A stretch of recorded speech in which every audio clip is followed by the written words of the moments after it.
Flight Path, the podcast where we explore the journeys behind bold leadership, innovation, and lasting impact. Each episode, we sit down with leaders, innovators, and rule breakers who built their success by doing the work, learning the lessons, and sometimes ignoring the map altogether. Whether you're navigating leadership, healthcare, technology, entrepreneurship, or simply trying to figure out what's next without losing your mind, you're in the right place.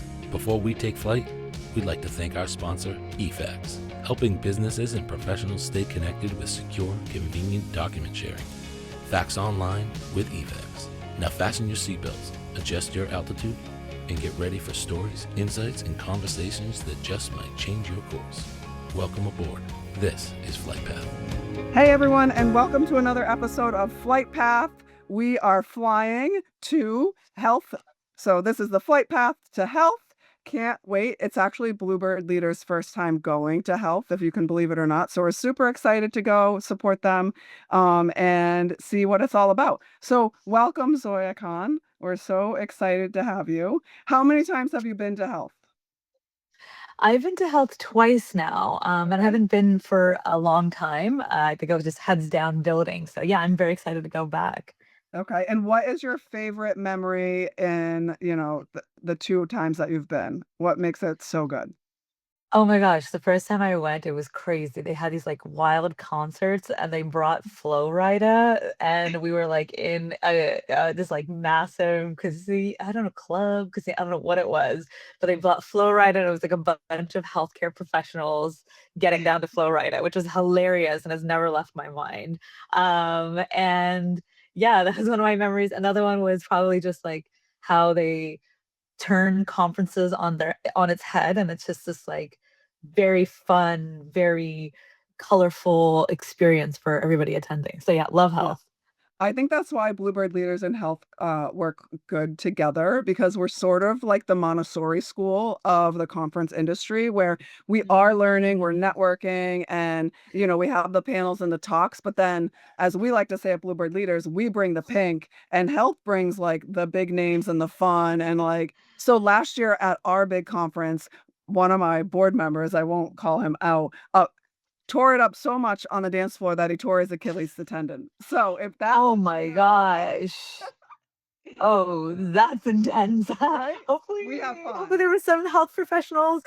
I guess the best thing about health Yeah. is that there's actual like doctors on site. So, Yes. when you raise your hand and you're like, is there a doctor here? Like there's like 100 of them. Right.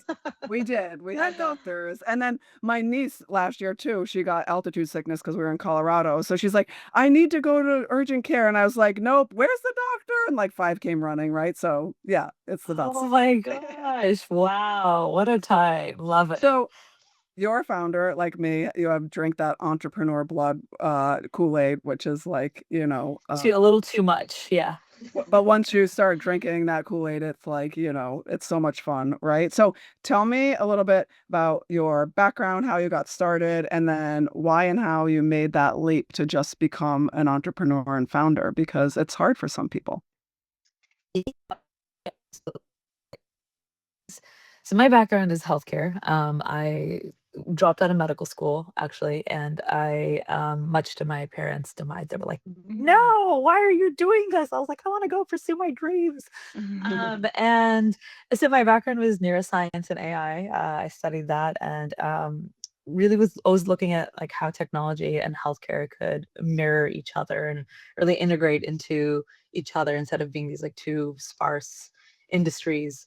So started off overseas in a telehealth platform. They were bringing telehealth education, and I got like a huge operating experience and how to operate, how technology was being used across cultures, across languages. And I thought that that was really interesting because you could be sitting at one place and be scaling in a completely different country. We were sitting in the UAE in Dubai, and then we were scaling in Ethiopia, which was wild. You're like, okay, this is when I'd gone out of college 2013, right? I was like, this is still very new and very cool. Yeah. Then I came back to the Bay. So I'd grown up in the Bay, came back to the Bay, worked under longtime health influencer Matthew Holt, who was one of the co-founders of Health 2.0. So the back in the day tech conference. It kind of like it just came right before health.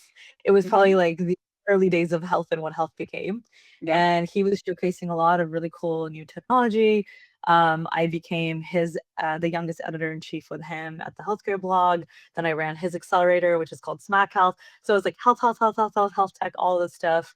Very quickly got poached to the VC world. And so I became a venture. I went into venture. Some of my deals were Omada, Lemonade. I supported our team on Omada was our actually first check-in at that firm, and then we supported all of their rounds, and then same with Lemonade Health, that exited to 23andMe. So that was really cool.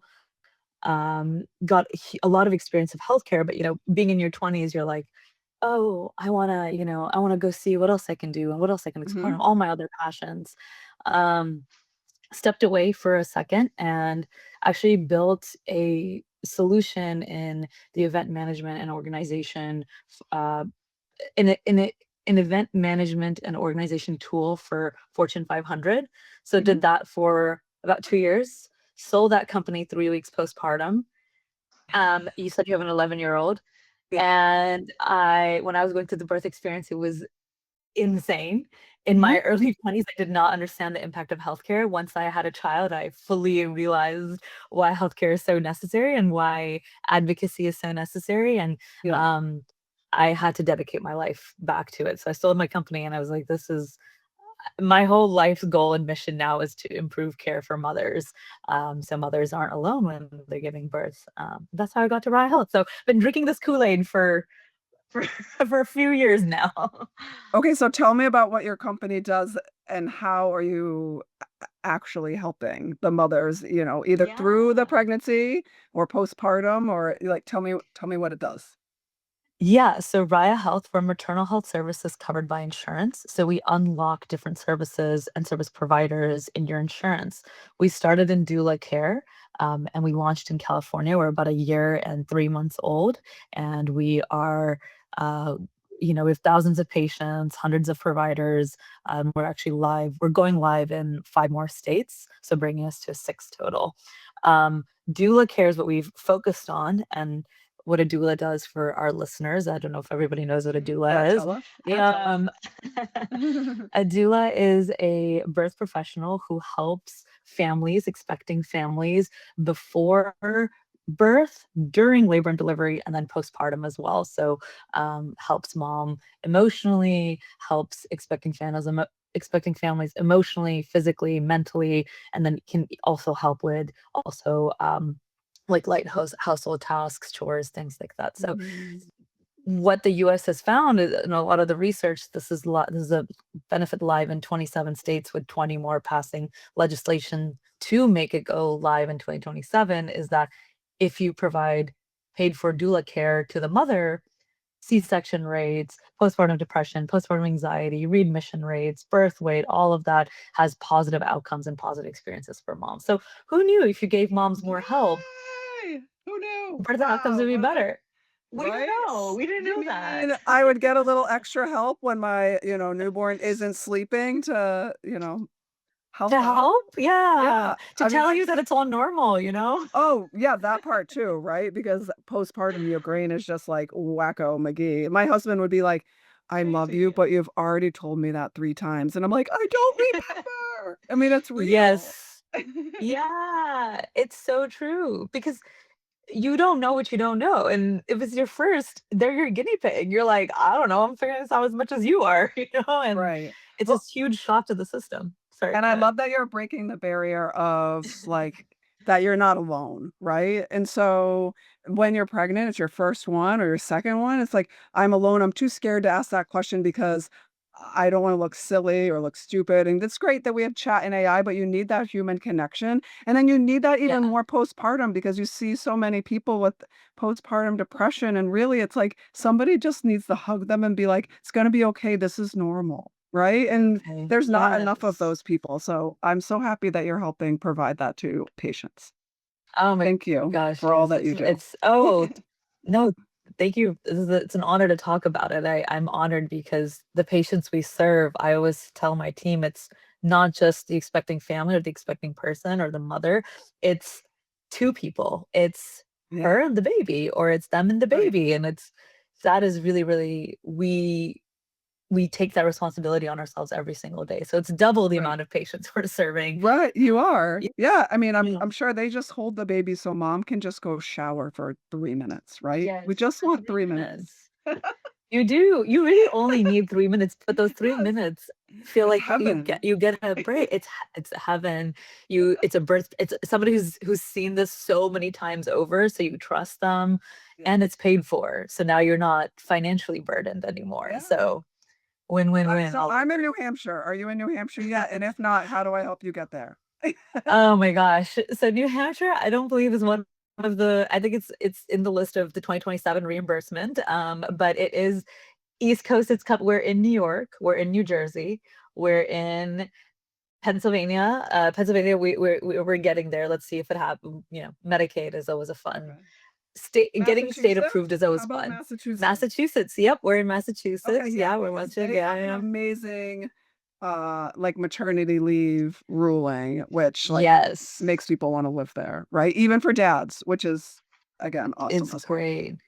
Well, also Mass Health is really great there, the Medicaid program. They're really like they're super easy to work with, and Massachusetts has the benefit there too. So we are slowly making our rounds into all of these states because we believe our whole goal at Raya Health is save all moms I and love that. save them in any capacity you can. Give them a resource, even if we can't save their insurance. Call them, text them, give them this resource, show them like where they can get diapers. I don't know if you saw in California, but every mother now who has a newborn gets 400 diapers. It doesn't Yeah, matter socioeconomically where you are, whatever it is, right. you just get 400 diapers handed to you, and life changing. Yeah, life-changing. It's all the, like, movement of, like, well care that is still in my mind a little bit slow, but it's nice to recognize that we're moving the needle on focusing on the problem before it's a problem, right? Like, the well Yes. care of, like, Yeah. taking care so that we don't become admitted or, after baby or any time, right? It's Yeah. great. And just to jump off of that a little bit, it financially makes sense. The reason why people care about this is because what we don't realize is 32.3% of mothers are ending up with C-sections in America. Each C-section care costs a quarter million dollars, Thousands. basically. Yeah, Yes, and it's insane. I mean, if you just reduce that number by, according to research, half the C-sections happening in America should not be C-sections. They're C-sections because somebody somebody just decided it was gonna be a surgery. There was no indication. There were other alternatives that the team could use to deliver the baby physiologically, vaginally. What happens is C-section care gets paid more, right? You get more yeah, money because it's a yeah. surgery versus a vaginal or physiological birth. And that, when you see the shifts on why people are doing more C-sections, I mean, it's crazy. So when you have a doula in the room, you actually have the doula, just by asking questions and advocating, what they realized is if we just put somebody in the room, there is almost a 40% less likely chance that that mother, that expecting family will have a C-section. So saving health Yeah. plans hundreds of millions of dollars every year. Right. Right, or even post C-section. So, I had 2 C-sections. The first one, she was breech, we tried to flip her, she's stubborn as all hell, and it didn't happen, so I didn't She's still really have no, a yeah. a choice. The second one, I actually had a choice, and so I chose a C-section. But Yeah. what they don't tell you is the post C-section and how bad your diaticide recti is gonna be because you chose to have the Yes. C-section, and I Yeah. had to have a surgery after that, which cost more money. So, it And isn't what that, I wasn't yeah. educated. I didn't know. And you know what's funny is they and exactly what you just said, you had a choice for your second one. And that is the biggest thing is, right? Like giving the choice back. Most moms, most people will say, oh no, you had a C-section at first. All your babies will be born via C-section now. But just even having that choice, or exactly what you said, post-op care, how to take care of you, what you need.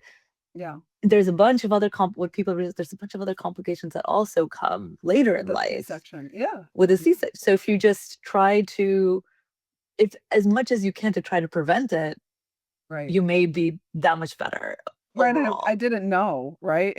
I actually was told I was a very good candidate for a VBAC, but they're like, "But you can have a C-section." I was like, "Oh, okay." Like, and I didn't have anybody coaching me.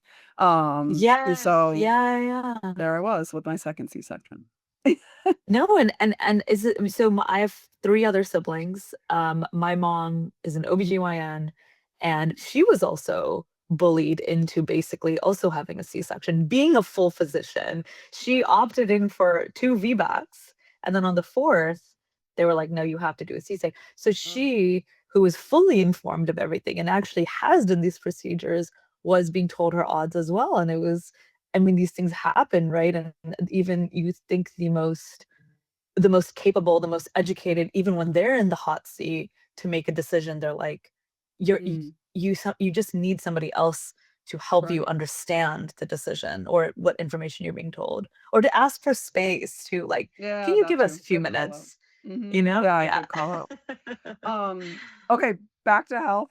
November, this November. What are you doing there? Are you speaking? Are you looking to network with people? Like, what's your goals? Yeah, so I am speaking on the women's health panel.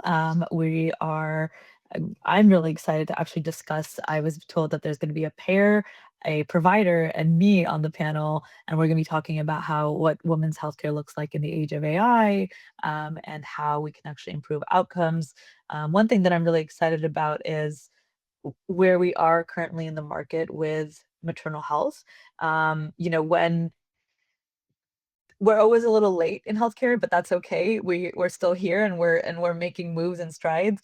But the biggest thing, the reason why maternal health care is this hot topic right now in the US and across the world is because we missed our birth rates so many years on. So we're almost 750,000 short in the US because Right, right. it's hard to have kids in the US because you don't have your village. So I'm really excited to talk about that. I'm really excited to talk about Melinda Gates's whole commitment to maternal health and menopause care. Mm, She's committed, I think, almost 215 million to the cause. And then even Mackenzie Scott committing. I think she was the single largest donor to Planned Parenthood. So just talking about why the moment is actually maternal health right now and not the other maternal health is where diabetes care was 10 years ago when we were all playing catch up with mm. diabetes care. I saw Livongo get bought, biggest deal on COVID. I saw Omada come up. So I'm like, this is actually just seeing the patterns. I'm really excited to talk about how maternal health is now the hottest topic in Yeah, healthcare. yeah. And women's health is turning up way more than it ever was, which is super exciting for all of We us just women. yeah, we just had our menopause unicorn. We just had Midi. Midi just hit the billion-dollar valuation as well. So I was congratulating Sharon in person. I was like, Mm. y'all are leading the way right now. She's like, it's a Yeah. menopausal unicorn. I'm like, this is where it is. We're heating up. Right, right, right. Oh, well, awesome. Thank you so much for coming on, and thank you so much for everything that you do.